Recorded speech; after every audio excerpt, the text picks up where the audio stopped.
Seja bem-vindo e seja bem-vinda novamente aqui no canal. O assunto aqui é sempre o autoconhecimento.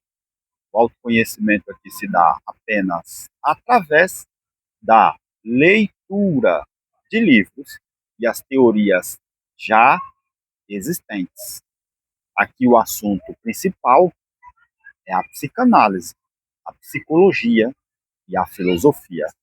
As relações de uma forma geral como discussão, pois os relacionamentos é a base da sociedade e simplesmente está no centro e na discussão de tudo o que conhecemos. Hoje eu estarei compartilhando a leitura deste livro aqui, onde vamos tratar do assunto a comunicação e o seu poder, a comunicação interpessoal, que é a comunicação de você para com você. Lembrando que a minha pauta está aqui, eu sempre gosto de escrever o assunto, uma parte do que eu vou falar eu escrevo, porque quando você escreve, quando você faz leitura, você ativa grandes áreas, grandes conexões do cérebro. Isso permite a sua cognição ter um funcionamento mais adequado, mais prolongado, por muitos anos de vida. E não esqueça que a missão aqui deste canal é apontar, é mostrar de uma maneira muito simples, mas também ajudar pessoas comuns a não permanecerem, a não ficarem reféns das circunstâncias, porque o maior desafio hoje na psicanálise, mas também na psicologia, é fazer o paciente entender e encarar a sua realidade de frente para mudar a trajetória de sua vida. E uma pequena mudança na trajetória já é o suficiente para gerar crises internas. Então vamos ao assunto.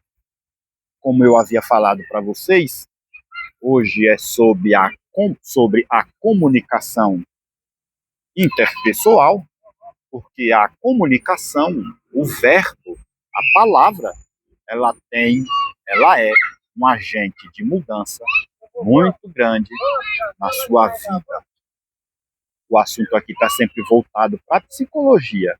E na psicologia, o diálogo interior ou interno, como conhecemos, é chamado de fluxo constante de pensamentos. O que é isso? É a conversa silenciosa que uma pessoa mantém consigo mesmo. Eu, por exemplo, eu converso comigo o tempo todo.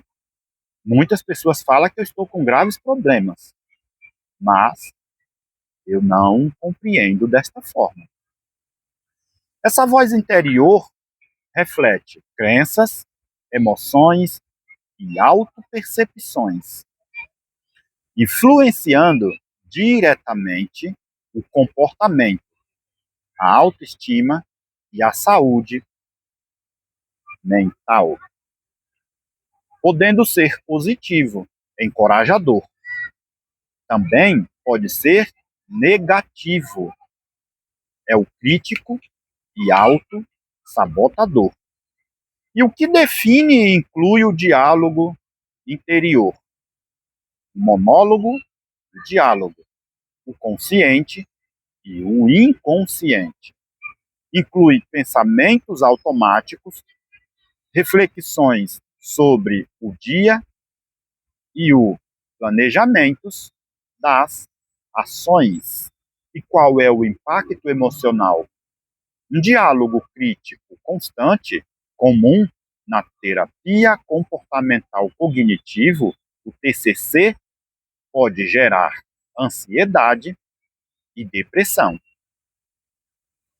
Existem 7 emoções básicas a alegria, a tristeza, a raiva, o medo, a surpresa, o nojo e o desprezo.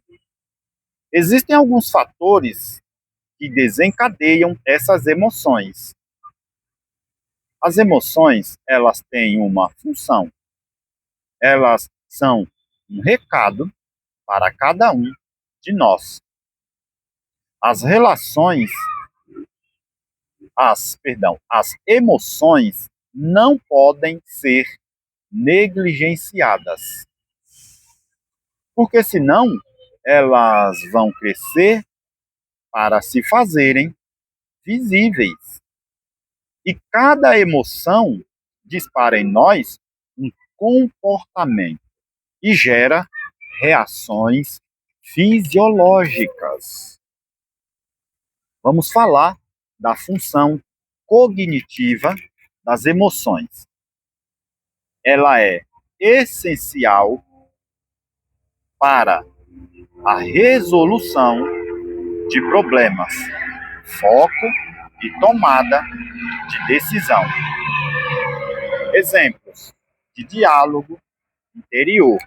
O positivo: eu errei, mas aprendi como fazer melhor na próxima vez. Agora, o negativo: eu nunca faço nada certo. É preciso mudar esta comunicação. Então, focando em questões existenciais. E aqui vem duas perguntas. Por que estou sentindo isso? Ou qual é o sentido disso? Sinônimos e conceitos relacionados. A autofala, o self-talk, a voz interior, o pensamento automático, o monólogo interno e a fala privada. Termo frequentemente usado na psicologia do desenvolvimento. A psicologia trabalha com o objetivo terapêutico de identificar o diálogo interno negativo e transformá-lo em uma voz mais compassiva e realista, melhorando a autoestima e a relação consigo mesmo. O verbo, a palavra, cria a sua realidade. É importante termos a consciência. Quando você usa este verbo, esta palavra, com consciência, você escolhe as palavras adequadas para tratar o outro. E aqui vem um apontamento. É comum, quando os filhos se sentem infelizes, eles colocarem a culpa nos pais. Contudo, quem age assim está fadado ao fracasso. Problemas e frustrações. Palavras de acusação não trazem liberdade. E lembre-se, sempre existe um poder em suas palavras. Em última análise, o poder chega quando você assume a responsabilidade por sua vida. Para ser responsável por sua vida, você tem de ser responsável pelas suas palavras que saem da sua boca. As palavras e frases que você emite são extensões de seus pensamentos. A comunicação é algo que você desenvolve ao longo da vida. As pessoas bem-sucedidas, elas criam a sua realidade, pois linguagem gera uma ação. Porque não é só o que eu estou falando, é como eu estou falando, o que eu estou falando. Na comunicação também é muito importante você colocar o verbo fazer. Por exemplo, faça-se esta pergunta: o que eu vou fazer agora diante desta situação? O verbo fazer, isso faz uma grande diferença. E o grande diferencial está na habilidade de se comunicar. Mas